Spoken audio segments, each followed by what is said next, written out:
ఏదంటే వీడిని cross check చేసేస్తా, ఏ వీడి ప్రూఫ్స్ ఉంటేనే ఇస్తా. గతంలో ముస్లిం పాలకులు, క్రైస్తవ పాలకులు, పాలకులు కాదు, ఒక రకంగా అడుక్కోవడానికి వచ్చి, వ్యాపారం పేరుతో వచ్చి కొంతమంది, దోచుకోవడానికి వచ్చి కొంతమంది సర్వనాశనం చేసి పెట్టారు మన యొక్క వ్యవస్థని, సిస్టమ్ని. మీరు నమ్ముతారులో అంతకు ముందు వచ్చేసి అంటరానితనం అంటే ఎక్కడ లేదండి, పంచములు అంటే ఎవరూ లేదండి. వండుక 4 వర్ణాలు కూడా వాళ్ళకి వృత్తులు ఇచ్చారు. ఈరోజు ఎవరైతే రెడ్డి, కమ్మ, బెలమ, కాపు లైకిళ్ళు ఉంటూ ఉన్నారు ఓసీలుగా, వాళ్ళంతా శూద్రుడే. దాని అర్థం తక్కువని కాదు. వర్ణ వ్యవస్థలో బ్రాహ్మణుడు, వాళ్ళెవరు పుట్టుకతో బ్రాహ్మణులు కాదు, బ్రాహ్మణుడు వ్యవసాయం చేస్తున్న బోల్డ్ మంది ఉన్నారు. సో బ్రాహ్మణ అన్నప్పుడు ఏంటంటే సత్వగుణం మెండుగా ఉన్నటువంటి వాళ్ళు, వీళ్ళు పూజలు, ఆచార వ్యవహారాలు, యజ్ఞయాగాలు, హోమాలు ఇవన్నీ చేపించేవారు. తర్వాత క్షత్రియులు, వీళ్ళెవరు రాజ్యాన్ని కాపాడుకునే వాళ్ళు, ఊరికి వచ్చేసి ధైర్యంగా చెప్తూ కాపలాగా లైక్ మొత్తం సేవ్ చేసే వాళ్ళు అన్నట్టు. ఆ తర్వాత వైశ్యులు అన్నప్పుడు అక్కడ ఏంటి, వ్యవసాయం కావచ్చు, వ్యాపారం కావచ్చు, లైక్ ఈ వేళ అన్నట్టు. ఆ తర్వాత శూద్రుడు అన్నప్పుడు ఏంటి, వృత్తులు అన్నట్టు, రకాల వృత్తులు, అన్ని రకాల వృత్తులు కలిగిస్తేనే, అందరూ రకాల పనులు చేస్తేనే ఈ సిస్టమ్ అనేది ఉంటుంది. ఆ ముస్లిం పాలకులు, క్రైస్తవ పాలకులు ఎవరైతే మన సమాజాన్ని విభజించి పాలించారో, మన మధ్య మనకి చిచ్చు పెట్టారో, మన మధ్య కులాలకు సంబంధించి కులాలు పెట్టేసి విభజించి అంతా అడావుడు చేశారో, మత మార్పులు చేశారో భయపెట్టి.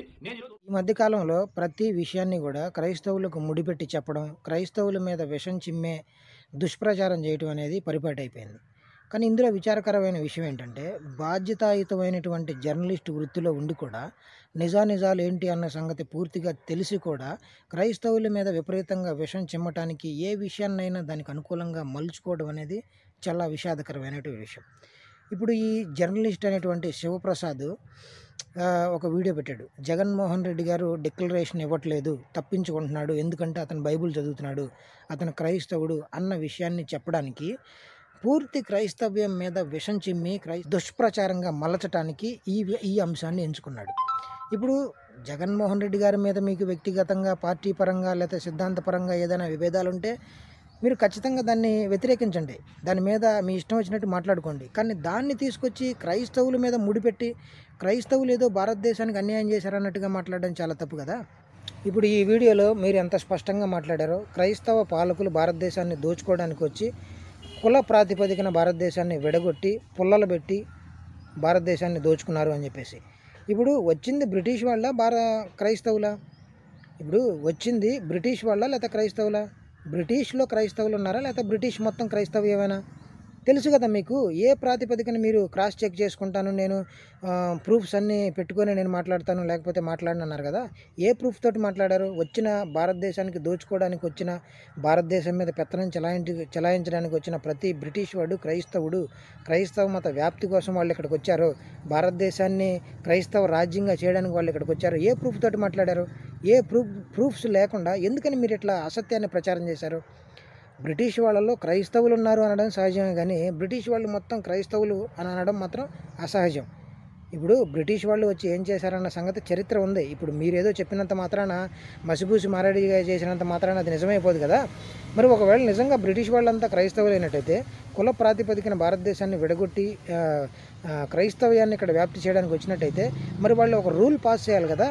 భారతదేశం మొత్తం క్రైస్తవ్యం స్వీకరించాలి, క్రైస్తవ్యం పాటించాలని చెప్పేసి ఇష్టానుసారంగా చర్చిలు కట్టాలి కదా. క్రైస్తవ్యం పాటించాలని చెప్పి రూల్స్ పాస్ చేయాలి కదా, జీవోలు పాస్ చేయాలి కదా. మరి అట్లాంటిది ఏమి లేదే.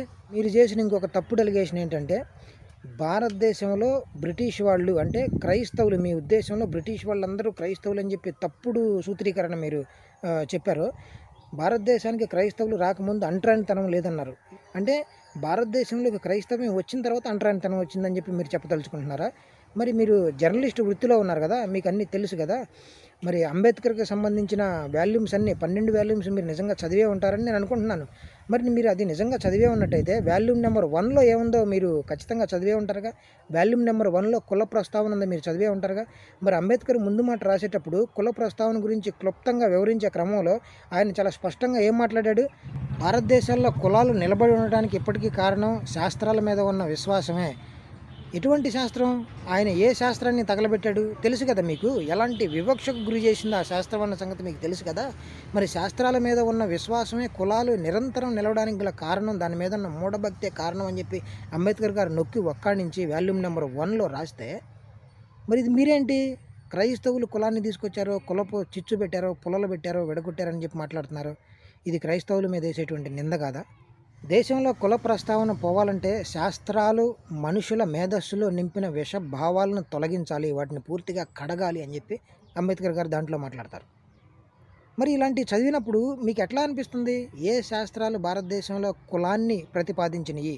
ఏ శాస్త్రాలు పురాతనం నుంచి భారతదేశంలో ఉన్నవి? తెలుసు కదా మీకు. మరి ఎందుకని క్రైస్తవుల మీద ఇంత విపరీతంగా విషం చిమ్మడానికి ప్రతి అంశాన్ని క్రైస్తవులకు ముడిపెట్టి చెప్పాలనుకుంటున్నారు? జగన్మోహన్ రెడ్డి గారిని మీరు విమర్శించాలనుకుంటే నిరభ్యంతరంగా విమర్శించండి, తప్పేం లేదు. రాజకీయ పరంగా, వ్యక్తిగతంగా మీరు విమర్శించాలనుకుంటే నిరభ్యంతరంగా విమర్శించండి, తప్పేం లేదు. కానీ జగన్మోహన్ రెడ్డి గారు డిక్లరేషన్ ఇవ్వట్లేదు అన్న అంశాన్ని ఎత్తుకొచ్చి క్రైస్తవులకు ఎందుకు ముడిపెట్టి విపరీతంగా మీరు క్రైస్తవుల మీద విషం చిమ్మాలనుకుంటున్నారు? మిషనరీలు ఎటువంటి సేవ చేసినాయో భారతదేశంలో మీకు తెలుసు కదా. మిషనరీలు క్రైస్తవ్యాన్ని వ్యాప్తి చేసినాయి. కానీ అదే మిషనరీలు భారతదేశంలో ఎంత సేవ చేసినాయి అనడానికి ఒక ఉదాహరణ ఏంటి? భారతదేశంలో ఉన్న వివక్ష కదా, ఆ వివక్షను పారదోలటానికే కదా మిషనరీలు ప్రయత్నించింది. ఎవరి దగ్గర నుంచి ఈ విష సంస్కృతి వచ్చిందన్న సంగతి మీకు తెలియదా? తర్వాత మీరు 4 వర్ణాలే ఉన్నాయి, కులాలు లేవు అని చెప్పి ఎంత తప్పుడు మాట మాట్లాడారు మీరు. 4 వర్ణాలే ఒకవేళ నిజంగా ఉన్నట్టయితే ఆ వర్ణాల్లో బ్రాహ్మణులు అంటే నిజంగా బ్రాహ్మణులు కాదు, వాళ్ళు ఏదో సంపత్తు లేదా ఏదో ఏదో జ్ఞానం ఉన్నోళ్ళే బ్రాహ్మణులు కూడా వ్యవసాయం చేసేవాళ్ళు ఉన్నారని చెప్పేసి మీరు తప్పుడు వక్రీకరించారు. అంటే ఇప్పుడు బ్రాహ్మణుల్లో వ్యవసాయం చేసేవాళ్ళు ఒకవేళ ఉన్నట్టయితే వ్యవసాయం చేసేవాళ్ళు వైశ్యులు అవుతారు కదా, వాళ్ళు బ్రాహ్మణులు ఎట్లా అవుతారు? బ్రాహ్మణుల్లో వ్యవసాయం చేసేవాళ్ళు ఎట్లా ఉంటారు? ఈ రెండింటికి పొంతన కుదరట్లేదు. ఈ రెండింటికి అసలు పొంతన కుదరట్లేదు. 4 వర్ణాలు ఉంటే 4వ వర్ణం వాళ్ళు ఎవరు? రకరకాల కులాల పేర్లు చెప్పి 4వ వర్ణం వాళ్ళని చెప్పారు. వర్ణ వ్యవస్థ ఉన్నప్పుడు మరి ఇలాంటి కుల వ్యవస్థ ఉందా? అంబేద్కర్ గారు చాలా స్పష్టంగా రాశారు వాల్యూమ్ నెంబర్ 1లో. ఆర్యులు, మంగోలీయులు, స్కిథియన్లు, వీళ్ళు ఎవరైతే భారతదేశంలోకి వాళ్ళ సంస్కృతులను తీసుకొని వచ్చారో అప్పటి నుంచే ప్రారంభమైంది ఈ వ్యవస్థ మొత్తం. అప్పటి నుంచే ప్రారంభమైంది ఈ విశ్వ సంస్కృతి అని చెప్పి రాశారు. ఎప్పుడు వచ్చారు ఆర్యులు భారతదేశంలోకి? బ్రిటిష్ వాళ్ళ తర్వాత వచ్చారా? బ్రిటిష్ వాళ్ళు కుల ప్రస్తావన మొదలు పెట్టడానికి ఎట్లా మాట్లాడుతున్నారు? చరిత్రను వక్రీకరించి అసలు ఎట్లా మాట్లాడదలుచుకున్నారు? అయితే మీ మతం గురించి కానీ, మీ విశ్వాసాల గురించి కానీ మీరు ఏదైనా ప్రకటించుకోండి, దాంట్లో ఎటువంటి అభ్యంతరం లేదు. కానీ మీ మతంలో ఉన్న లోపాలను కప్పిపుచ్చుకోవడానికి ఎట్టి పరిస్థితుల్లో కూడా దాన్ని క్రైస్తవుల మీద విషం చిమ్మడానికి మాత్రం ప్రయోగించొద్దు. ఇది మా తరపు నుంచి మా విజ్ఞప్తి. మీ ఇష్టం వచ్చిన సంస్కరణలు చేసుకోండి, మీ ఇష్టం వచ్చిన సంస్కృతిని పాటించండి, మాకు ఎటువంటి అభ్యంతరం లేదు. క్రైస్తవులుగా మాకు వచ్చినటువంటి అభ్యంతరం లేదు. కానీ మీలో ఉన్న లోపాలను కప్పిపుచ్చుకోవడానికి క్రైస్తవులు ఏదో చేశారని చెప్పేసి విష ప్రచారం చేయడం అనేది ఎంతవరకు కరెక్ట్ అనేది మేము అడుగుతున్నాం. నిజంగా ఒకవేళ బ్రిటిష్ వాళ్ళు మొత్తం పూర్తి క్రైస్తవులు అయినట్టయితే, వాళ్ళంతా క్రైస్తవ పాలకులే అయినట్టయితే ఖచ్చితంగా భారతదేశం మొత్తం క్రైస్తవ్యాన్ని చేసేవాళ్ళు. ఎందుకంటే 200 సంవత్సరాలకు పైబడిగా వాళ్ళు పాలించి భారతదేశాన్ని క్రైస్తవ మతంగా ఎందుకని మార్చలేదు? వాళ్ళు వచ్చింది కేవలం భారతదేశంలో ఉన్న సంపదను లూటీ చేయడానికే తప్ప క్రిస్టియానిటీని ప్రకటించడానికో, భారతదేశం మొత్తాన్ని క్రైస్తవులుగా మార్చడానికో కాదు. ఒకవేళ నిజంగా భారతదేశంలో ఆ విధంగా చేయాలని వాళ్ళు అనుకున్నట్టయితే, నిజంగా బ్రిటిష్ వాళ్ళు అందరూ క్రైస్తవ పాలకులు అయినట్టయితే వాళ్ళు ఖచ్చితంగా ఓ జీవో తెచ్చేవాళ్ళు. ఖచ్చితంగా భారతదేశం క్రిస్టియానిటీ పాటించాలి, ఎందుకంటే వాళ్ళు భయంకరమైన కఠినమైన రూల్స్ చాలా పెట్టారు కదా. మరి అందులో ఇది కూడా ఒకటి ఉండాలి కదా, మీరు మొత్తం క్రిస్టియానిటీనే పాటించాలన్న రూల్ కూడా ఉండాలి కదా. మరి అలాంటిది లేనప్పుడు ఎట్లా చెప్తారు మీరు బ్రిటిష్ వాళ్ళందరూ క్రైస్తవ పాలకులని? బ్రిటిష్ వాళ్ళని ఏదో అంటున్నారన్న ఉద్దేశం మాత్రం ఇక్కడ కాదు. క్రైస్తవ్యం అనే పదాన్ని మీరు దానికి ఉపయోగిస్తున్నారు కాబట్టి మేము అభ్యంతరం చెప్పి తెలుసుకుంటున్నాం.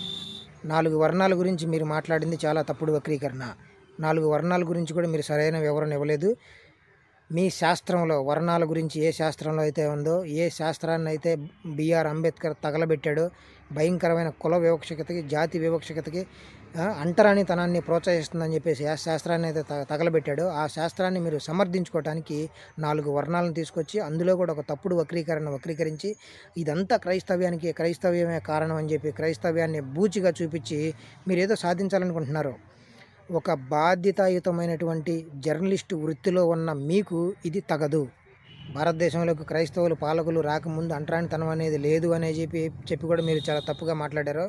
అంటే మీ ఉద్దేశం ఎట్లా ఉంది అని అంటే, భారతదేశంలోకి అంటరానితనాన్ని తీసుకొచ్చిందే క్రైస్తవులు అన్నటువంటి తప్పుడు దృక్కోణం ప్రజల మనసుల్లోకి నెట్టడానికి మీరు చాలా విశ్వ ప్రయత్నం చేస్తూ ఉన్నారు. కానీ క్రైస్తవ మిషనరీలు భారతదేశంలోకి వచ్చిన తర్వాతే అంటరానితనాన్ని రూపుమాపడానికి బ్రిటిషర్లతోటి పోరాడారు వాళ్ళు.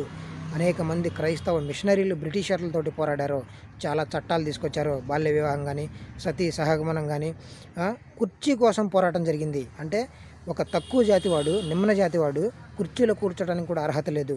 అలాంటి వివక్ష ఉన్న సమయంలో చాలామంది మిషనరీలు కుర్చీ కోసం కూడా ఫైటింగ్ చేశారు. తెలుసు కదా మీకు, జర్నలిస్టు వృత్తిలో ఉన్న మీకు ఇవన్నీ తెలుసు. కానీ మీ మతాన్ని సమర్థించుకోవటానికి, మీ భావజాలాన్ని సమర్థించుకోవటానికి క్రైస్తవ్యాన్ని మాత్రం ఎట్టి పరిస్థితుల్లో ఒక బూచిగా చూపించొద్దు అనేది మా మనవి, మా విన్నపం.